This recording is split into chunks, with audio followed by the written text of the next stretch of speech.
Não, agora é porque já tá saindo ele, o certo nem era, né? Ah, O certo assim, mamou, bota pra dormir que ele dá.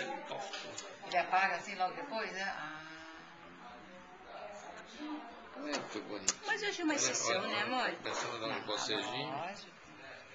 Hoje é uma exceção. Mas quando ele entrar no ritmo de novo de vocês de casinha calminha, ele apaga. Agora Você vai ele de bocejar casinha. daqui a pouco, vai dormir, né, Caritinho? Não, agora ele vai ter que sair pra tomar gotinha. Você tá querendo meio Agora que ruivinho? você Não sei, ele parece Ele meio parece o ruivinho. Ininho. Não. Não é ruivinho, E não? douradinho? É, Douradinho. Que não, filho. vamos ver como Precisa dar ver a... será que vai ficar azul. Tem Coisa toda a mais chance. linda do mundo.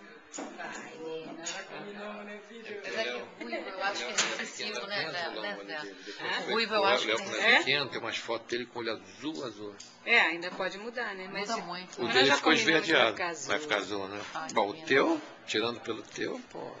nós já combinamos, né, filho? Esse ruivo é imperdível, né?